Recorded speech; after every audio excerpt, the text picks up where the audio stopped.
Pernah ketemu kan?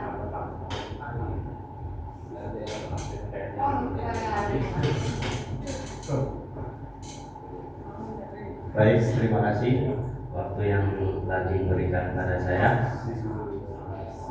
Assalamualaikum warahmatullahi wabarakatuh. Waalaikumsalam warahmatullahi wabarakatuh. Mohon izin, ini kami di depan menjelaskan tentang RTL atau rencana tindak lanjut SEM atau Sport Education Modeling, yaitu yang berjudul permainan tradisional dagongan dari kami dari PKG PJOK kelas 01, yaitu saya sendiri Hafiz Syarifuddin yang berasal dari UPT SDN Gading Rajon Kota Pasuruan. Untuk latar belakang permainan dagongan, yaitu dalam program ini kami akan menghidupkan kembali permainan tradisional dagongan dengan pendekatan Sport Education Model atau SEM. Suara peserta didik akan didengar dalam pemilihan tim, strategi permainan, dan aturan yang disepakati bersama. Pilihan akan diberikan kepada peserta didik untuk mengembangkan kreativitas dalam modifikasi permainan. Kepemilikan akan dibangun melalui proses pembelajaran sepanjang hayat, di mana peserta didik menjadi aktor utama dalam mencapai tujuan pembelajaran. Dalam hal ini yaitu pilihan akan diberikan kepada peserta didik untuk mengembangkan kreativitas dan memodifikasi permainan. Misal contoh,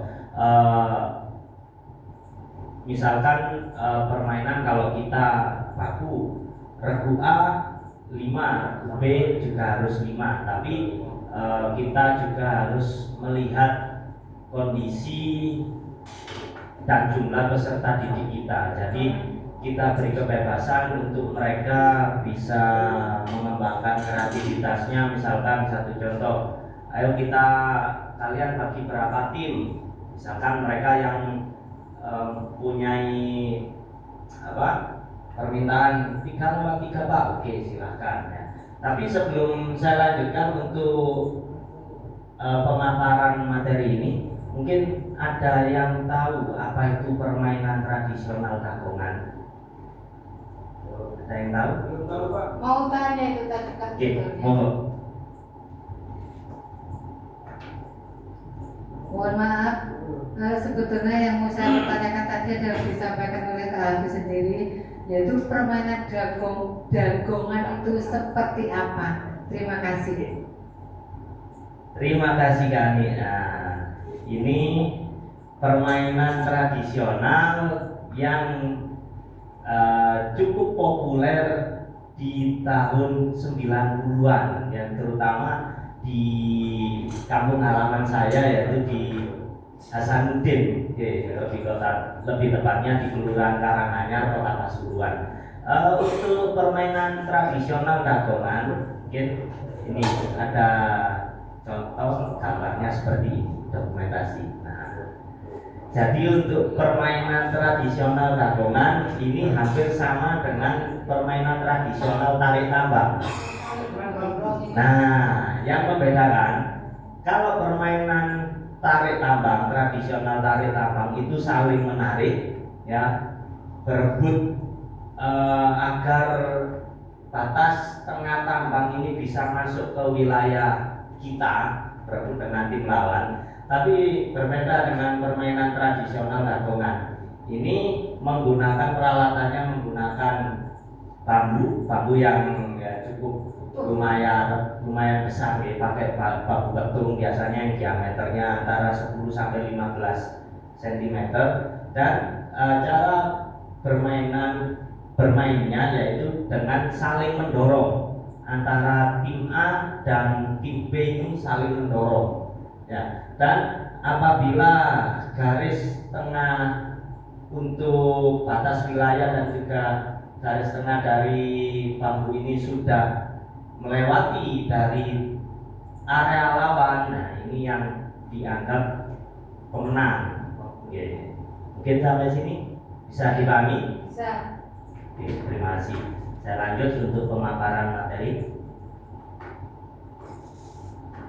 Latar belakang yang selanjutnya yaitu konteks program sekolah kami yang terletak di Kota Pasuruan memiliki kekayaan budaya yang kental. Permainan tradisional seperti dagongan pernah menjadi bagian dari kehidupan sehari-hari masyarakat, namun seiring perkembangan zaman, permainan ini mulai ditinggalkan. Melalui pemetaan aset yang dilakukan, kami menemukan potensi besar dalam memanfaatkan lapangan sekolah yang luas dan minat siswa terhadap aktivitas fisik. Dalam hal ini, yang notabene sekolah kami terletak di pinggiran Kota Pasuruan, yaitu di perkampungan nelayan.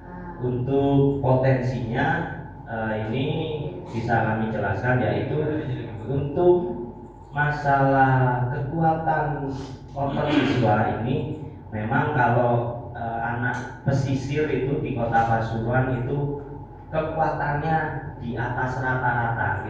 Kalau Indonesia kalau dibandingkan dengan yang wilayah tengah atau perkotaan itu, kalau kita bandingkan dengan kekuatan otot anak-anak yang wilayah utara dekat dengan laut, nah itu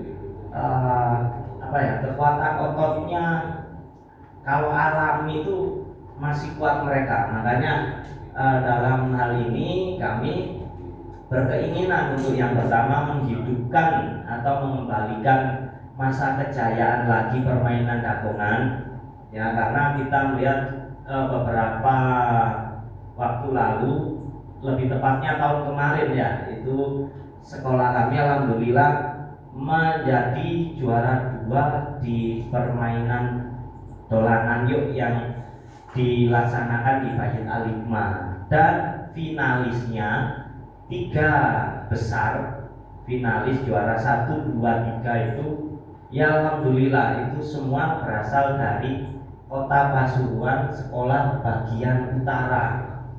Yang juara 1 itu ada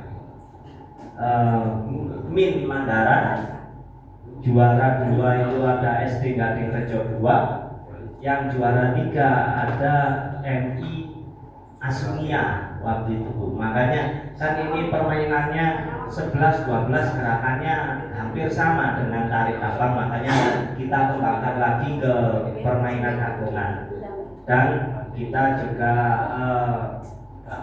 mengembalikan ini lagi agar permainan dagongan ini tidak tergerus oleh zaman dan tidak hilang. Karena rata-rata sekarang kalau kita tanya anak-anak apa itu permainan dagongan, nah, ini anak-anak banyak yang tidak tahu.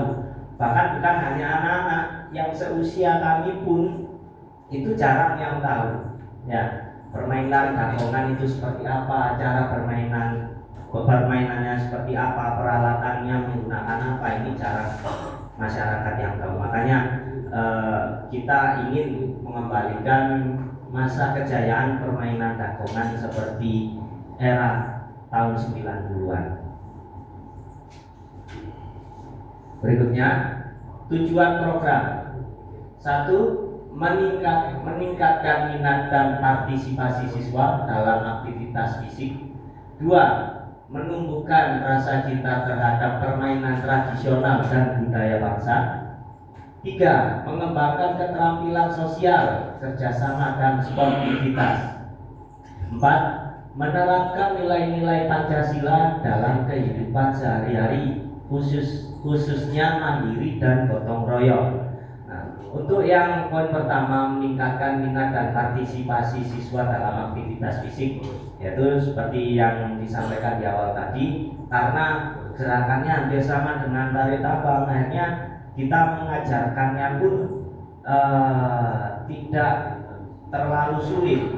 Gerakannya, cara bermainnya hampir sama dengan tarik tambang, tapi bedanya ini didorong dan peralatannya pakai bambu yang cukup lumayan besar. Tim A berusaha mendorong ke bagian pertahanan dari tim B, seperti itu.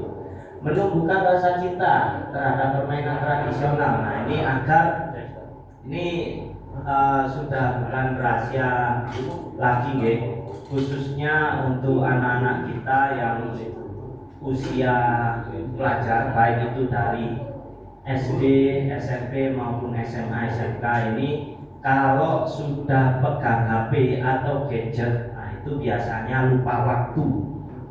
Oke, makanya dengan kita memunculkan lagi berbagai permainan tradisional khususnya dagongan, kita harapkan agar ketergantungan kepada gadget atau HP ini bisa sedikit, atau harapan kami banyak lebih berkurang. Ya, karena gadget atau HP ini ibarat seperti pisau bermata dua. Banyak manfaatnya, tapi kalau kita tidak bisa menggunakannya secara tepat juga bisa membahayakan untuk putra-putri kita ataupun diri kita sendiri. Yang ketiga, mengembangkan keterampilan sosial, kerjasama dan sportivitas. Nah, ini tentu saja kita selaku pelaku lapangan atau guru PJUK, ya, yang notabene hampir 80% kita habiskan di lapangan ini, tentu saja tujuan utama kita yaitu mengembangkan keterampilan sosial kerjasama murid kita dan juga sportivitas, yaitu mengajari rasa sportif, ya, pada saat melaksanakan kegiatan di lapangan.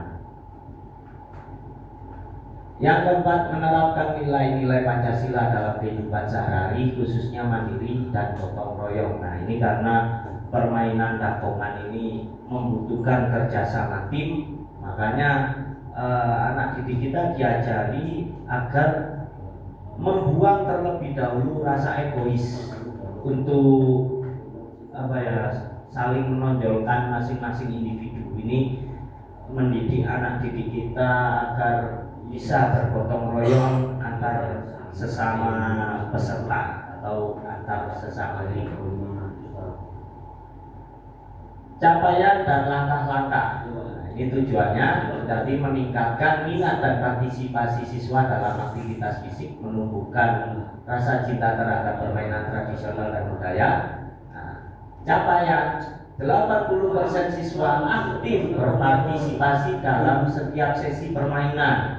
Jadi diharapkan paling tidak 80% ini anak didik kita atau peserta didik kita terlibat aktif di lapangan, bukan hanya sebagai penonton, tapi diharapkan juga sebagai pelaku atau peserta permainan, sehingga tidak banyak atau sebagian anak didik kita biasanya Pak, capek Pak, bosen Pak, saya jadi supporter saja Pak, kita sebagai penonton saja Pak. Nah, ini capaiannya diharapkan sebagian besar atau 80% siswa bisa aktif berpartisipasi.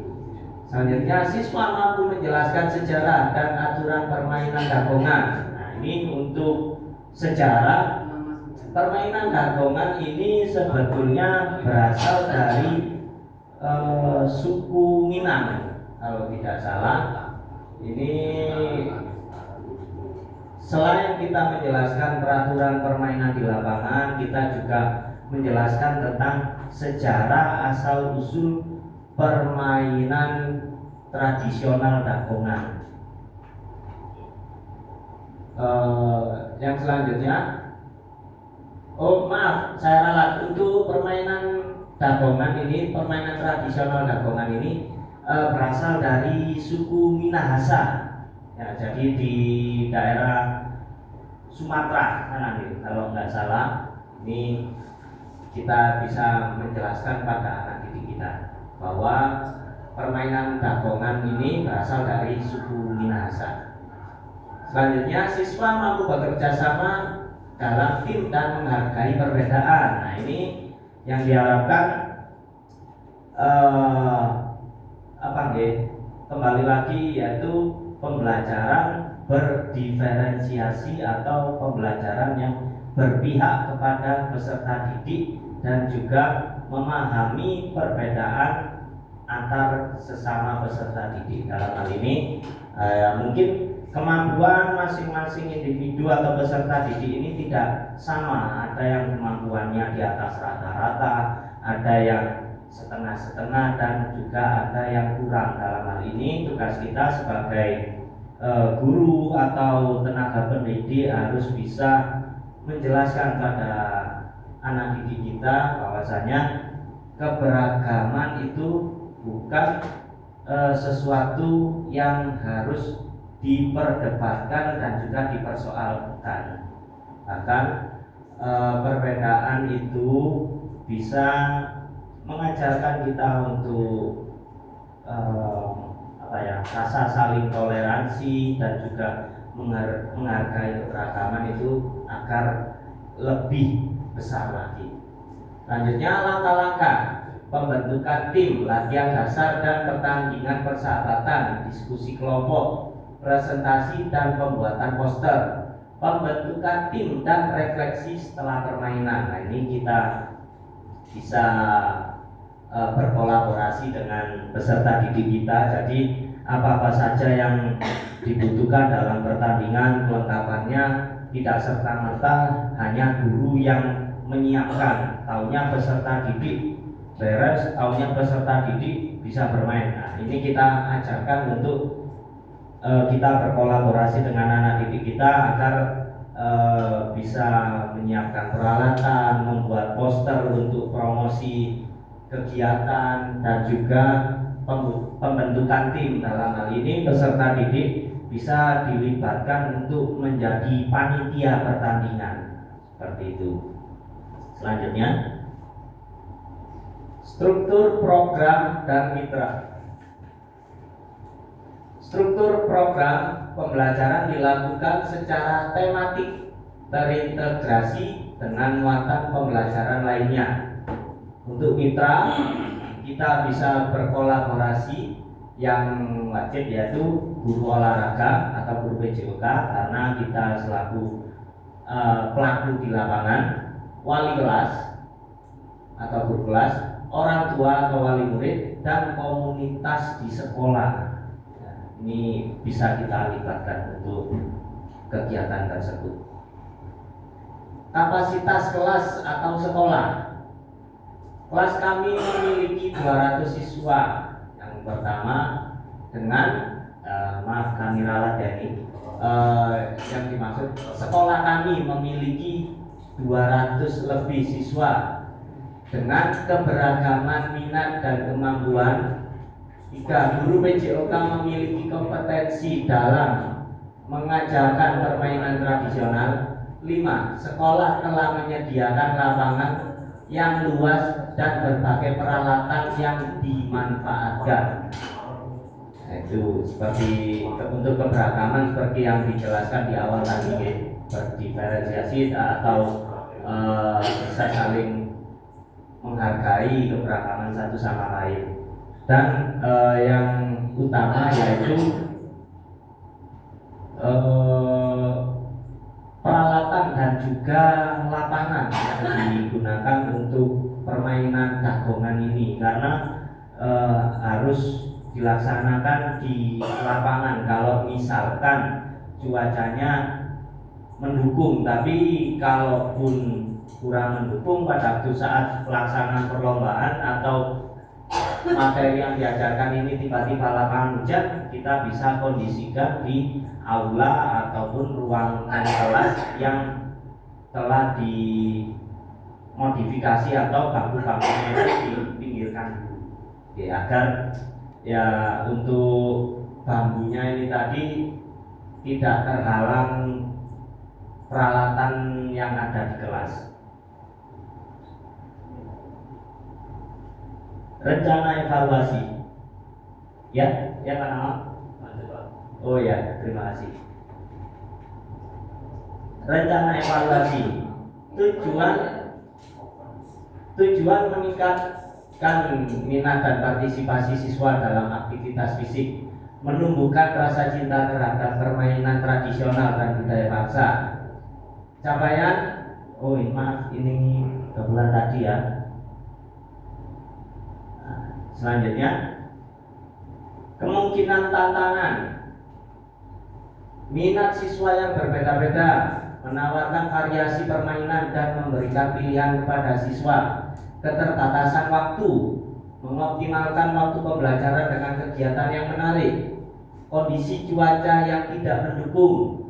Yang terakhir, menyiapkan alternatif kegiatan indoor. Nah, ini yang seperti barusan saya sampaikan, minat siswa yang berbeda-beda. Ada kalanya mungkin biasanya dalam permainan ini yang perempuan, peserta didik perempuan yang kurang setuju. Biasanya, Pak, terlalu berat Pak bambunya Pak, jangan main kayak gini Pak, takutnya tangan lecet dan lain sebagainya. Nah, ini kita harus bisa fleksibel dalam melakukan pembelajaran seperti ini.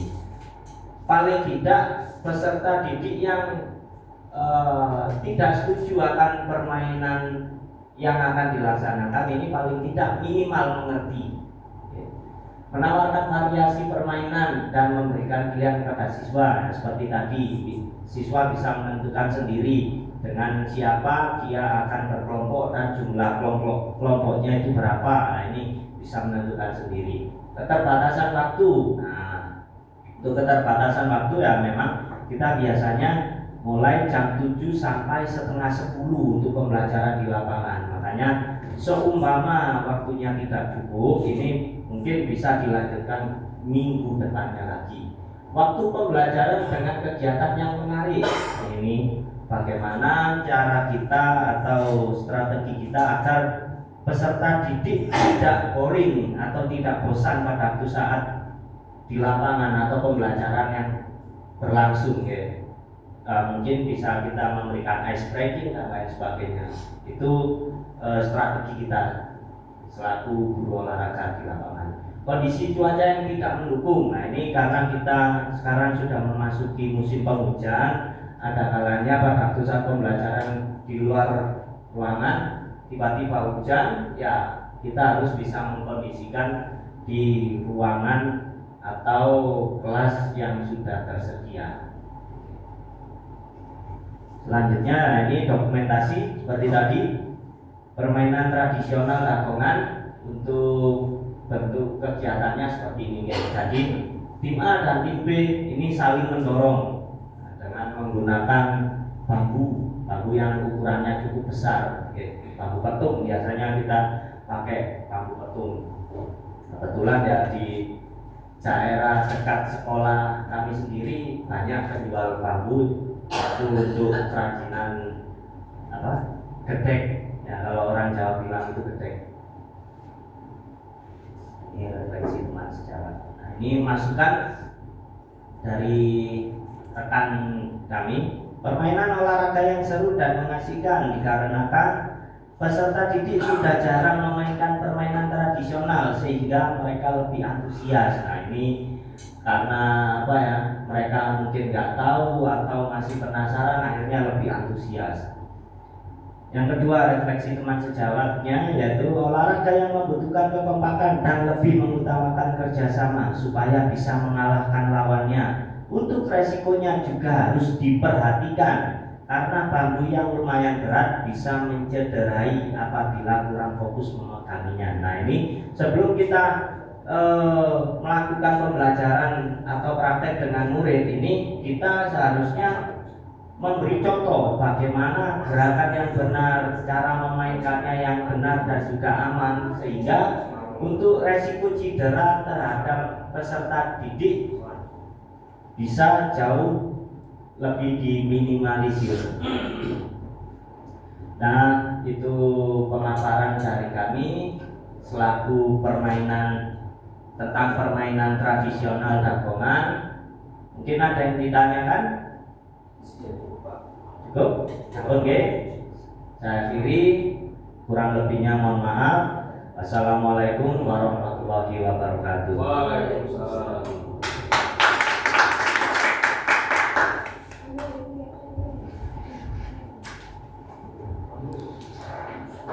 Pencet tengah tadi. Salah gue. Mas Mirza.